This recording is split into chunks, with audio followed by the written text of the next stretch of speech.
Hi சொந்தங்களே, Friday evening போல் சரி கொஞ்சம் போர் அடிக்குது. அக்கா பசங்களோட வந்துட்டு பாப்பா விளையாட விடலாம். தூங்கி கொஞ்சம் லேட்டாக தாங்க எழுந்தாங்க. ஈவினிங் நைட்டு தூங்க லேட்டாகும். இந்த மாதிரி விளையாட விட்டோன்னா கொஞ்சம் சீக்கிரம் தூங்கிடுவாங்கன்னு சொல்லிட்டு அக்கா வீட்டுக்கு போயிருந்தோம்.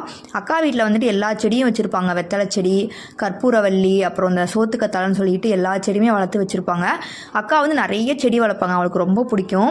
நான் வந்துட்டு காலேஜ் படிக்கும் போதெல்லாம் வந்துட்டு லீவுக்கு வந்தேன்னா அக்கா வீட்டுக்கு வந்துடுவேன். அந்த அக்கா பசங்களை வளர்த்ததே மோஸ்ட்லி நான் தாங்க. ஊருக்கு வரப்போலாம் வந்துட்டு சோறு ஊட்டி விடுறது, குளிக்க வைக்கிறதுன்னு சொல்லிட்டு 2 பால்கனி இருக்குங்க. அது வந்து முன்னாடி பெரிய பால்கனி, இது வந்து சைடில் இருக்கிற பால்கனிங்க. இங்கேயுமே பார்த்தீங்கன்னா துளசி, அப்புறம் இந்த பெரண்டை செடி அப்படி நிறையா வளர்த்து வச்சுருந்தாங்க. அக்கா பசங்களுக்கு ட்ரெஸ் எடுக்கிறப்போ நிரலியாக்குமே ட்ரெஸ் எடுத்து வந்திருந்தாங்க. போட்டு பார்த்துட்டு இருந்தோம். கரெக்டாக இருந்துச்சுங்க. அதை பாப்பு வேற கழட்டவே இல்லை. அப்புறம் அக்கா பசங்க கூட நல்லா விளையாண்டுட்டு அவங்களுக்கு ஹோம்ஒர்க் சொல்லி கொடுத்துட்டு ஈவினிங் போல் ஒரு காஃபி கொடுத்தாங்க. அதை அப்படியே சாப்பிட்டுட்டு கொஞ்சம் நேரம் அப்படியே அக்கா கூட உட்காந்து பேசிட்டு டைம் ஸ்பெண்ட் பண்ணிவிட்டு நைட்டு போல் வந்துட்டு எங்கள் வீட்டுக்கு வந்துட்டோங்க.